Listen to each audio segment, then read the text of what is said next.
यदि आपको ये पता चले कि प्रधानमंत्री, मुख्यमंत्री या कोई अन्य मंत्री अगर 30 दिन तक जेल में जाएं तो उनकी कुर्सी छिन जाएगी। जी हाँ साथियों, आज हम इसी विषय पर चर्चा करने वाले हैं। मेरा नाम है अजीत और आप देख रहे हैं अपना प्यारा परिवार रोजगार विद अंकित।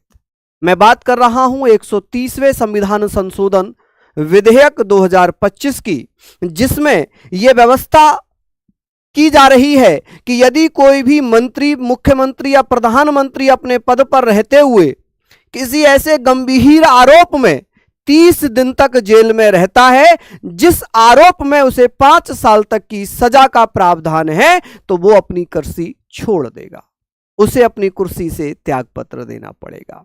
यदि वो ऐसा नहीं करता है तो इस अधिनियम में यह भी प्रावधान है, हालांकि अभी अधिनियम नहीं बना है, अभी केवल विधेयक है। इस विधेयक में यह भी प्रावधान है कि 31वें दिन उसका पद अपने आप ही रिक्त माना जाएगा।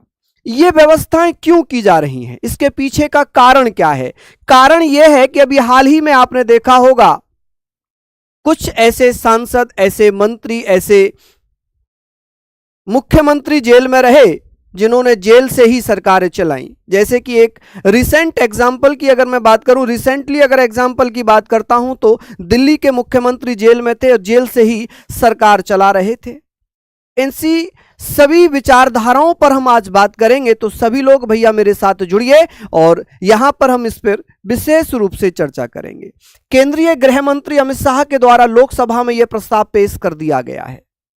यह 130वें संविधान संशोधन विधेयक के नाम से पेश किया गया है, जिसमें यह कहा कि यदि कोई मंत्री, यहां तक प्रधानमंत्री भी इसके दायरे में है, इन्होंने कहा यदि कोई मंत्री या केंद्रीय मंत्री, प्रधानमंत्री 30 दिन तक अगर जेल में रहते हैं तो भैया राष्ट्रपति मंत्रियों के लिए प्रधानमंत्री से सलाह लेकर प्रधानमंत्री की रिकमेंडेशन पर उन्हें उनके पद से हटा सकते हैं, और यदि खुद प्रधानमंत्री हो तब भी राष्ट्रपति उनके पद से हटा सकते हैं।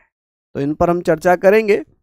देखिए, 3 विधेयक पेश किए गए हैं लोकसभा में, 3 विधेयक पेश किए गए हैं। मैं यहां पर लोकसभा की अगर बात करूं तो लोकसभा की अगर हम बात करेंगे तो आप कहेंगे सर 130वां संविधान संशोधन विधेयक, 130वां संविधान संशोधन विधेयक 2025 ये भैया पेश किया गया है। और इसमें किसका हवाला दिया है? इसमें एक आर्टिकल है, एक आर्टिकल 75 क्लोज 5 सब क्लोज ए, यानी कि अनुच्छेद 75 खंड 5A। इसमें यह व्यवस्था है कि यदि कोई मंत्री या प्रधानमंत्री 30 दिन तक अगर जेल में रहता है, हालांकि ये पहले 6 महीने तक था कि 6 महीने तक अगर वो जेल में रहता है तो उसकी जो पद था वो समाप्त होता था, लेकिन इसमें ए और जोड़ा गया है, 5A जोड़ दिया गया। इसमें यह व्यवस्था कर दी गई है कि यदि कोई प्रधानमंत्री, मंत्री अपने पद पर रहते हुए ऐसे गंभीर आरोपों में लिप्त पाया जाता है जिन आरोपों में 5 साल की सजा है, अगर कोई आरोप उस पर लगता है, कोई ऐसा आरोप जिसमें 5 साल की सजा है, 5 साल या इससे अधिक की सजा है, 5 साल या अधिक की सजा हो, ठीक है, सजा की व्यवस्था हो, तो उसे अपना पद छोड़ना पड़ेगा। ठीक है, इन आरोपों में यदि उसे 30 दिन तक, 30 डेज तक क्या किया जाता है? गिरफ्तार कर लिया जाता है, यानी कि वो 30 डेज तक जेल में रहता है तो उसका पद जो है समाप्त हो जाएगा, उसे त्यागपत्र देना पड़ेगा। यदि वो त्यागपत्र नहीं देता है तो 31वें दिन उसका पद अपने आप ही समाप्त माना जाएगा। 31वें दिन स्वयं समाप्त माना जाएगा, स्वयं पद रिक्त माना जाएगा। क्या माना जाएगा? पद रिक्त माना जाएगा। यह व्यवस्था किसमें की गई है? यह व्यवस्था की गई है संविधान संशोधन 130वां संविधान संशोधन विधेयक 2025। वहीं अगर मैं बात करूं राज्य पुनर्गठन, जम्मू कश्मीर राज्य पुनर्गठन संशोधन विधेयक 2025 की, तो इसमें भी यह व्यवस्था की गई है कि यदि मुख्यमंत्री या मंत्री, हम जानते ही हैं, हम यहां पर जानते हैं कि एक आर्टिकल है 164 खंड 4A, इसमें भी यह व्यवस्था होगी। सेम यही वाली व्यवस्था इसमें की गई है। किसके लिए?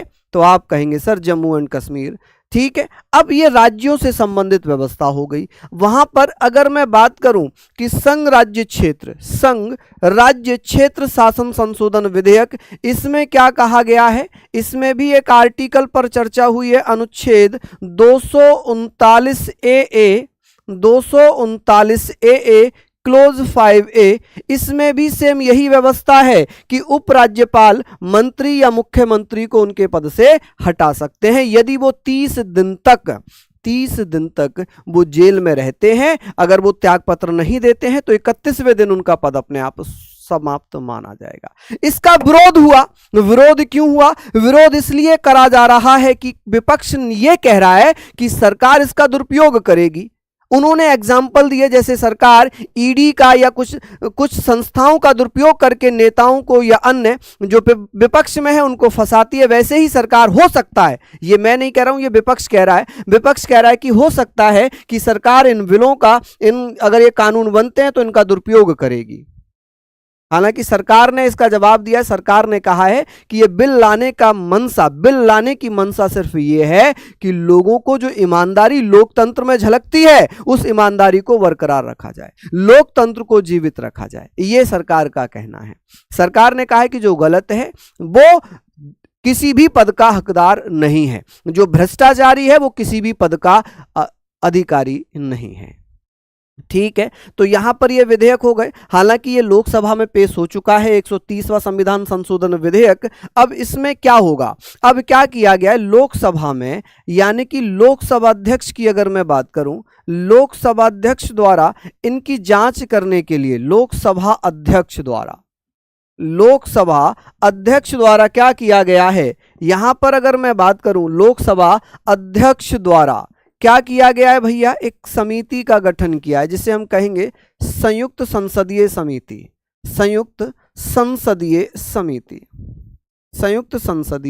समिति। अब ये जो समिति है ये क्या करेगी, जिसे हम क्या बोलते हैं, तदर्व समिति बोलते हैं, एडॉक कमेटी बोलते हैं। इसका काम क्या है? जॉइंट पार्लियामेंट्री कमेटी, इसको क्या बोलते हैं? जॉइंट पार्लियामेंट्री कमेटी बोलते हैं। अब ये क्या करेगी? ये इन विधेयकों की जांच करेगी। अब इसमें कितने लोग होंगे?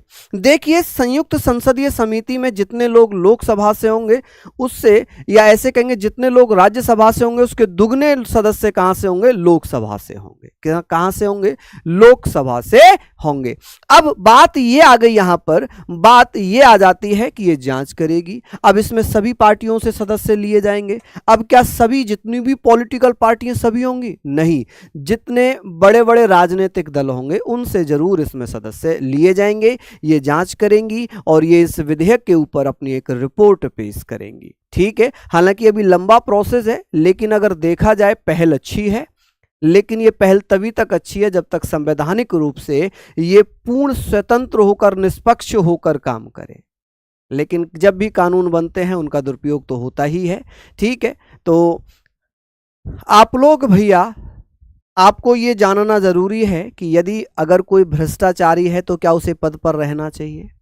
अगर कोई भ्रष्टाचारी है तो उसे पद पर रहना चाहिए या नहीं रहना चाहिए? आप अपनी राय कमेंट में ज़रूर बताइएगा।